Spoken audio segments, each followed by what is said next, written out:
Hey, y'all need a break. Listen to these stories from r/AskReddit. Ex-cons of Reddit, what's the most terrifying thing you saw inside of prison? Not me, but I spoke to a former inmate after his release who had developed severe PTSD from some of the things he witnessed while incarcerated. One of the stories was that he was playing cards with some guys and one of them was smoking a cigarette. Another inmate who was not playing with them approached the table and asked the guy smoking if he could get shorts on the cigarette. Shorts means, before you finish smoking, you gave the cigarette to someone else so they got the last few puffs of the cigarette before putting it out. The smoker agreed. The inmate wandered off and they went back to playing cards. Well, the guy playing cards must have forgot and finished the cigarette. A little while later the other inmate came back to the table asking for the short, and the guy at the table told him that he had forgotten about it and finished the cigarette. Guy wanders off again and they go back to playing cards. Shortly afterwards, the inmate who wanted shorts comes back to the table, comes up behind the player, pulls his head back and started shanking him in the eye and throat with a pen/pencil. Dude died over forgetting to give someone a damn cigarette butt. My brother said a guy across from him had a new cellmate who had gastrointestinal problems and wouldn't stop farting these rancid horrible farts, after the guy told him repeatedly to stop, not like he could help it, so the guy beat the farter to death in their cell with his bare hands. My brother said he had never seen so much blood from one person before. A dude got 2 full kettles of boiling water poured on his head. And a convicted murderer explaining how he killed, dismembered with an angle grinder, then disposed of the body. It must have been tense waiting for the kettle to come to a boil for the second round. I did a 4-month stint in Kajang, Malaysia. This Nigerian dude used to pilfer from other cells. This Malay gang found him and dipped his hand in boiling oil, basically deep fried it while it was still attached to him. That scream, it still curdles my blood.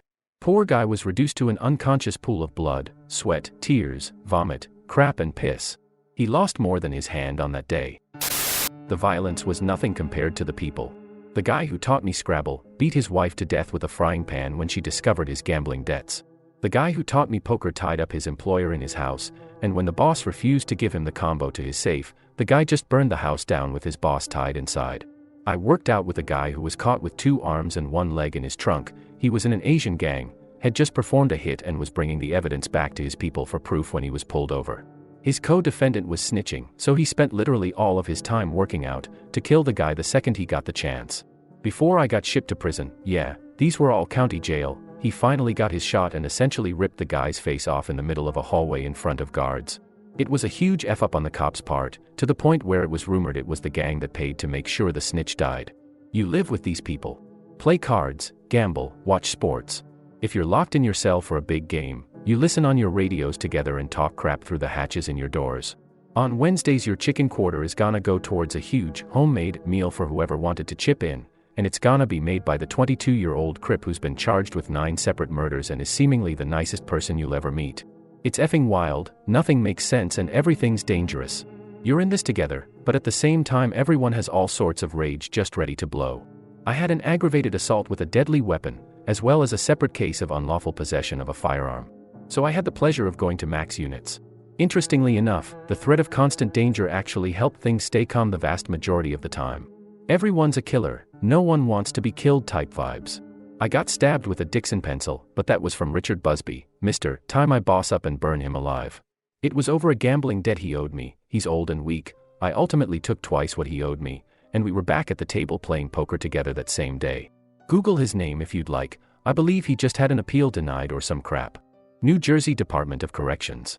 Either you become one of them, or you live underneath them. And once you're one of them, they're surprisingly and frighteningly good-natured and decent to kill a few years' time with. I was in a South American prison. There was a lot of drug addicts. They usually sold their food in order to buy more drugs, so they were always hungry. One day I was eating my lunch, rice, a leg of chicken and some beans. When I finished my meal there were some chicken bones left in my plate, and a drug addict approached me to ask if I could gift him the chicken bones. So I lent him my bones and he started eating them. It was heartbreaking. A guy got stomped to death my first day in. The 2 guys fighting were rival gang members. The guards didn't do anything until the guy getting stomped stopped breathing. Then they came in and took them both away. One in a bag and one in cuffs. Story 1.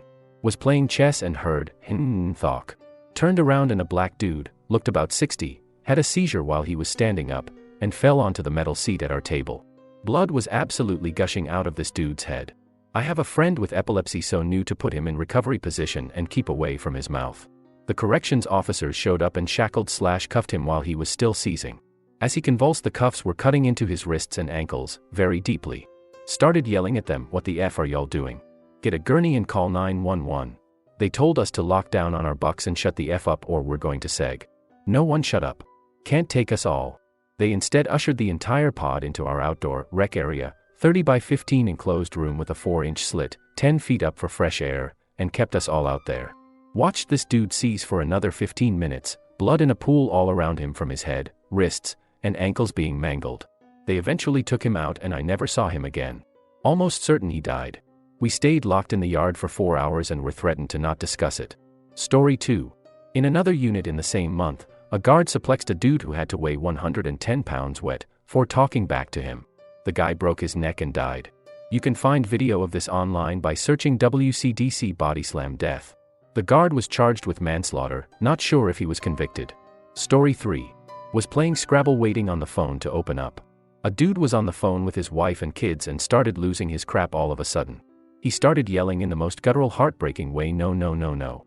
The guards were like, "Hey, calm down now." While he was on the phone with them, someone did a drive-by on his house and shot his wife and killed one of his children. The guards snatched the phone from him and threw him on the ground, restrained him, and took him to seg where there are no phones. Guy was weeping, saying he just heard his baby get killed on the phone. They just took him to seg.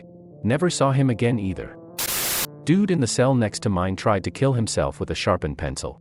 He just kept stabbing himself in the chest but couldn't get deep enough. He was hauled off by corrections officers kicking and screaming, begging for death. He was going to be deported. Boiling hot peanut butter dumped on a sleeping child molester's face. The screaming and thrashing was pretty intense. The idea is that you can't wipe it off or something to mitigate the damage caused, it's going to burn deeply. And in my opinion, that was worse than watching a guy on the bench press take a 35,000 plate smash to the skull repeatedly. He was dead pretty quickly. The peanut butter burn is a permanent disfigurement that will have months of pain and suffering. I was never in prison, but in jail a bit for drug charges.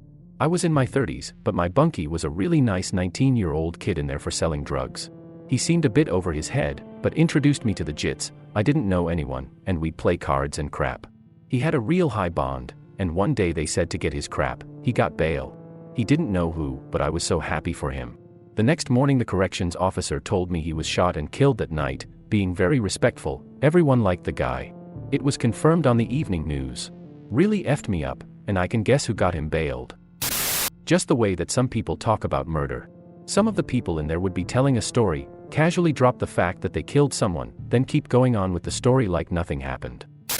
I saw someone take a hot pot, fill it up with baby oil, add a pound of sugar, add some magic shave, bring it to a boil, then splash it in a person's face. It literally melted the guy's face off. This happened around 1999 and I still have the occasional nightmare about it. Honestly, most of it is the same type crap you run into in real life: gangbangers, thieves, drugs dealers, guys with anger management issues, etc. But the real problem is when you affiliate. That's what is going to keep you in prison doing worse. So I was in Limon, Colorado. Closed custody, so 1 level below max. Mostly chill people but a lot of activity. The worst thing was they brought in a bus from Buena Vista. There was one kid, 23, nice kid, just got into wrecks because he was short-tempered, so they bumped him up to close. He had 8 months left before he killed his number.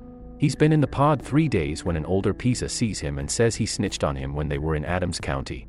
So Pisa grabs 4 others and they jump the kid in his cell. They beat the dog crap out of him. And at the end, they drug him out of his cell, propped his neck on the railing, and one big-ass dude just smashed his neck with a kick and snapped it.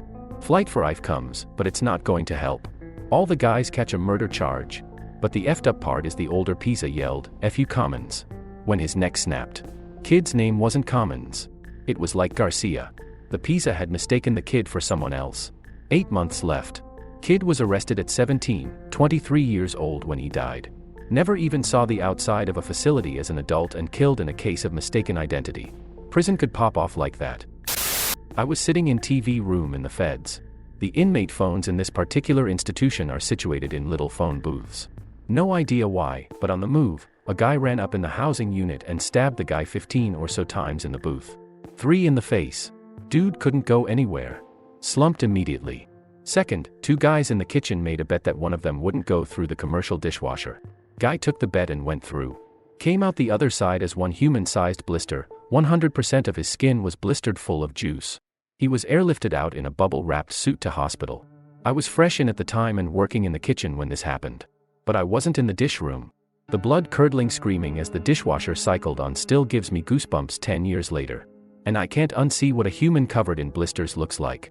I don't know if he survived as they don't give updates to inmates. I do know the guy who bet him was charged with fresh street charges. And there are plenty more. Corrections officer here. Had a guy stick a full-size number 2 pencil in his leg, the long way, inserted into his thigh, and shoved it under the skin until you couldn't see it anymore. Took him to the hospital to have it removed. Days later, he did the same thing, in the same hole with a rubberized pencil. Rinse and repeat, hospital removes the pencil again. Couple days later, while on active suicide watch, he managed to jam part of a styrofoam cup, playing cards, and caulking from a cell window into his leg pocket. Took him to the operating room, doctors pulled out another inch of wood pencil lead, and fragments of God knows what out of there. I don't even think he knew what all was in there. Edit, obviously major mental health concerns here. Hope he's doing okay now. Not prison but courthouse holding cells. Was in for a drunken fight myself, as was pretty much all of the 8 guys I was sharing that cell with. All of us were worn out, hungover or shaking for a fix, except this one guy who was acting happy because he was up first and in his words, going to be the first to get a smoke, which he was happy about. Being locked up in those cells, it's not rare for people to chat a bit since we had all been in solitary police station holding cells before, usually, what are you in for, type small talk. Well, this happy guy didn't know what he had done, but knew he couldn't remember the last couple of days, so assumed it was drunken behavior of some sort. He was the first to see his lawyer and came back white as a sheet, not talking and just staring at the wall until one of the guys got him to talk.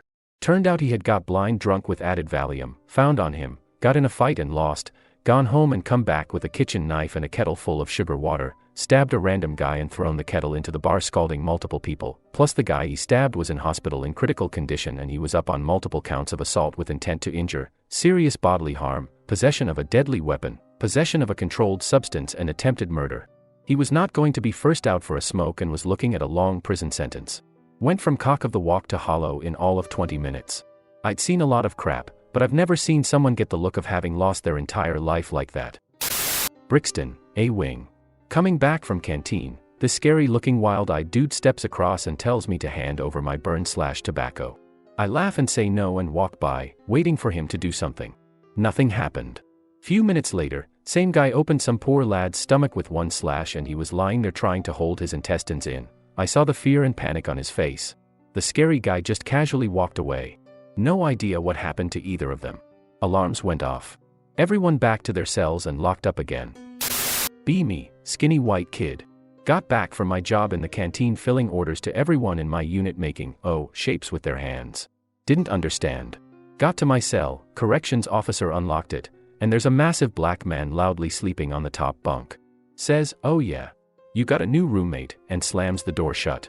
He was actually chill and oddly enough, he never asked for bottom bunk status so I actually got a lot of credit in the unit for that, but for those first few days.